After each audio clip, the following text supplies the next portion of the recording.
Hello student, welcome to my channel. आज हम NCERT class 10th के पॉलिटिकल साइंस यानी राजनीतिक विज्ञान के कुछ इंपॉर्टेंट क्वेश्चंस करेंगे जो एग्जाम्स में आते हैं। तो हम शुरू करते हैं। उससे पहले मैं एक बार आपको पैटर्न बता दूं। जो राजनीतिक विज्ञान है यानी पॉलिटिकल साइंस है, उसमें 25+ मार्क्स के क्वेश्चंस आते हैं और उस क्वेश्चंस कितने होते हैं, 9+ हो सकते हैं, 9 होते हैं क्वेश्चन। उसमें 1 मार्क्स के क्वेश्चंस होते हैं, 5 मार्क्स के क्वेश्चंस होते हैं और 3 मार्क्स के क्वेश्चंस होते हैं। ठीक है, इसमें मैप नहीं होता, सिर्फ क्वेश्चंस होते हैं इसमें। तो हम शुरू करते हैं। तो चैप्टर फर्स्ट है हमारा आज, अध्याय 1, सत्ता की साझेदारी। इसका पहला क्वेश्चन है, सत्ता की साझेदारी लोकतंत्र की आत्मा है, 3 उपयुक्त बिंदुओं द्वारा इस कथन को सिद्ध करें। तो ये क्वेश्चन सीबीएसई 2017 में आया था 3 मार्क्स में। तो इसका हम आंसर देखते हैं। सत्ता की साझेदारी वास्तव में लोकतंत्र की आत्मा है। जो सत्ता की साझेदारी है वो सच में लोकतंत्र की आत्मा है। क्यों है, हम सुनो। लोकतंत्र का अर्थ ही होता है कि जो लोग इस शासन व्यवस्था के अंतर्गत हैं उनके बीच सत्ता को बांटा जाए और यह लोग इसी ढर्रे से रहें। तो जो सत्ता की साझेदारी है वो इसलिए, उसका मतलब यही है, उसका मतलब कि वो शासन प्रणाली जिसके द्वारा लोग अपने प्रतिनिधि को चुनते हैं और उसके द्वारा शासन चलाई जाती है, इसलिए लोकतंत्र सत्ता की साझेदारी की आत्मा है। इसका पॉइंट सेकंड है, लोकतांत्रिक सरकार लोगों द्वारा चुनी जाती है। हाँ, जो लोकतांत्रिक होता है लोगों द्वारा ही चुनी जाती है, तभी तो उसे लोकतांत्रिक कहते हैं। इसलिए उनके साथ परामर्श करने का अधिकार होता है कि वे कैसा शासन चाहते हैं। एक वैध सरकार वही है जिसमें अपनी भागीदारी के माध्यम से सभी समूहों शासन व्यवस्था से जुड़ते हैं। लोकतंत्र लोगों द्वारा चुनी जाती है, ठीक है। तो लोग को ये अधिकार है कि वो कैसा शासन चाहते हैं, वो कैसा, जो राजा है वहाँ का जो नेता है वो कैसा चुनना चाहते हैं, तो उनकी मर्जी है कि वो कैसा चुनना चाहते हैं। तो इसमें वैध सरकार का भी हमें बता दिया कि वैध सरकार वही होती है जिसमें भागीदारी के माध्यम से सभी समूहों शासन व्यवस्था से जुड़ते हैं। इसका थर्ड पॉइंट है, सत्ता का विकेंद्रीकरण। सत्ता का विकेंद्रीकरण होता है कि मतलब सत्ता को 2 भागों में बांट देना। सत्ता का विकेंद्रीकरण अर्थात राज्य सरकारें स्थानीय सरकारों का गठन नैतिकता कारण का एक उदाहरण है।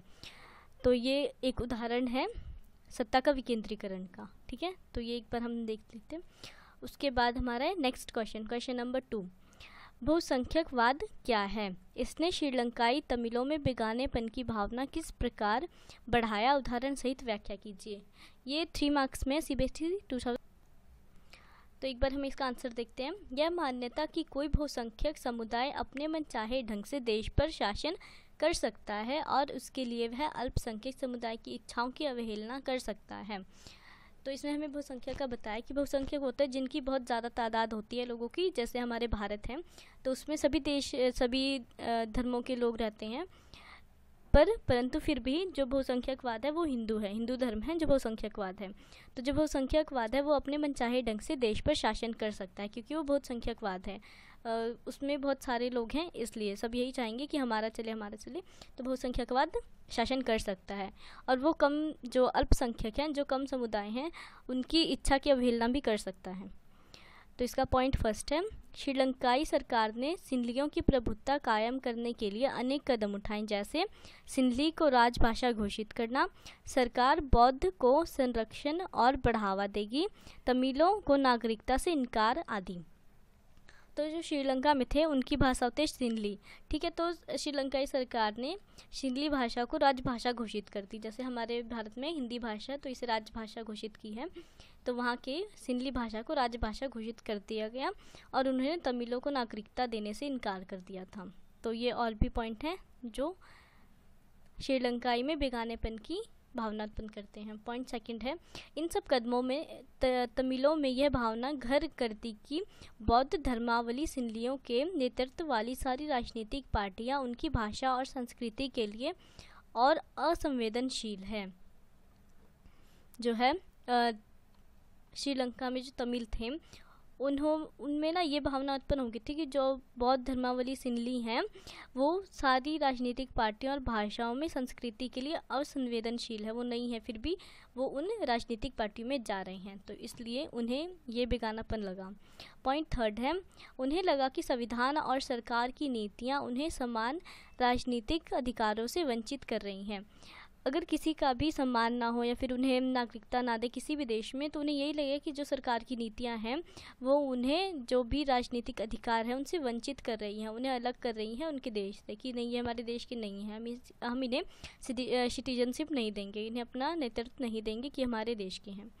तो इन जो पॉइंट हैं उन्होंने श्रीलंका में तमिलों को बेगानेपन की भावना उत्पन्न की थी। नेक्स्ट क्वेश्चन हम देखते हैं, सत्ता की साझेदारी क्या है? सत्ता की साझेदारी की ज़रूरत क्यों है? ये CBSE 2015 में आया था और 3 मार्क्स में आया था। तो इसका आंसर देखते हैं। सत्ता की साझेदारी के सिद्धांत के अंतर्गत सत्ता की साझेदारी सरकार के विभिन्न अंगों, विभिन्न स्तरों, सामाजिक समूह, राजनीतिक दलों और दबाव समूह आदि के बीच होती है। ये होता है सत्ता की साझेदारी क्या है। तो ये सत्ता की साझेदारी है वो विभिन्न अंग, विभिन्न स्तर और सामाजिक समूहों में दबाव समूह आदि के बीच होती है। जो सत्ता की साझेदारी, सत्ता का बंटवारा ही सत्ता की साझेदारी कहलाती है सिंपल भाषा में। तो इसकी अब देखते हैं आवश्यकता क्यों है, इसकी ज़रूरत क्यों है, हमें आवश्यकता क्यों है। तो पॉइंट फर्स्ट है, इससे टकराव की संभावना कम करने में मदद मिलती है। सत्ता की साझेदारी लोकतंत्र की आत्मा है। इससे जो है वो संभावना कम होती है टकराव की, जो लोगों में टकराव होते हैं तो इससे संभावना कम होती है और ये लोकतंत्र की आत्मा है, इसलिए इसकी ज़रूरत होती है। नेक्स्ट क्वेश्चन है, क्वेश्चन 4 है, बेल्जियम में राजनीतिक प्रणाली विश्व के अन्य देशों से किस प्रकार भिन्न है? कोई 3 सूत्र लिखिए। ये 3 मार्क्स में है CBSE 2016 में। तो एक बार इसका आंसर देखते हैं, पढ़ ले जाओ फटाफट। बेल्जियम के नेताओं ने विभिन्न समुदाय तथा क्षेत्रों के हित तथा भावनाओं को स्वीकार किया। जो बेल्जियम में उनके नेता थे उन्होंने विभिन्न समुदाय और क्षेत्रों के जो हित थे और उनके भावनाएं थे उन्होंने उसे स्वीकार किया, जबकि श्रीलंका की सरकार ने बहुसंख्यकवाद के माध्यम से समस्या को सुलझाना चाहा। श्रीलंका में जो लोग थे वो उनसे डिफरेंट थे। जो बेल्जियम में उन्होंने सबको सम्मान दिया, सबको समान अधिकार दिए, पर श्रीलंका में जो थे सिर्फ बहुसंख्यकवाद का ही चलता था वहाँ पे और उन्हें ही सम्मान दिया जाता था, इसलिए वो बेल्जियम जैसा नहीं बन पाया। पॉइंट सेकंड है, बेल्जियम के समाधान ने मुल्क में गृह युद्ध की आशंकाओं पर विराम लगा दिया, जबकि श्रीलंका में बहुसंख्यकवाद गृह युद्ध का कारण बना।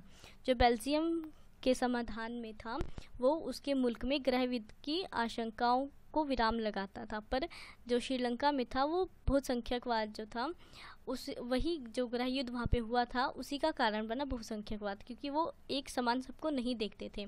जो श्रीलंका के लोग थे उसी बहुसंख्यकवाद को ही देखते थे, जबकि बेल्जियम में ऐसा नहीं था, इसलिए बेल्जियम की जो शासन प्रणाली है वो अलग है और देशों से।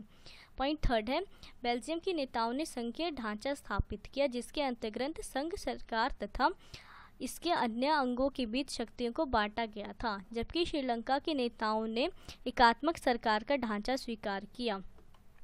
जो बेल्जियम थे उन्होंने संघीय ढांचा होता है, जो हमारे भारत में भी है संघीय ढांचा, संघीय शासन प्रणाली, उसे स्थापित किया जिससे जो उनकी शक्तियां हैं वो 3 हिस्सों में बढ़ जाती हैं। पर जो श्रीलंका के लोग थे उन्होंने एकात्मक सरकार को ही चुना। एकात्मक सरकार होती है कि जिसकी शक्तियाँ सिर्फ एक को ही मिलती हैं, वो किसी और में नहीं बढ़ सकती। तो इसलिए ये युद्ध हुआ था श्रीलंका में, और बेल्जियम में कोई युद्ध नहीं हुआ था। उन्होंने अच्छी तरह इसे स्वीकार कर लिया था, इसे अच्छी तरह संभाल लिया था, इसलिए ऐसा हुआ था। तो ये क्वेश्चन जो थे वो प्रैक्टिस बेस्ड थे और एग्ज़ाम्स के क्वेश्चंस हैं, तो आप प्रैक्टिस कीजिए और एग्ज़ाम्स की तैयारी कीजिए।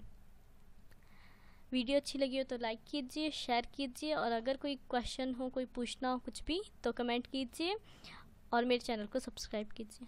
Thank you.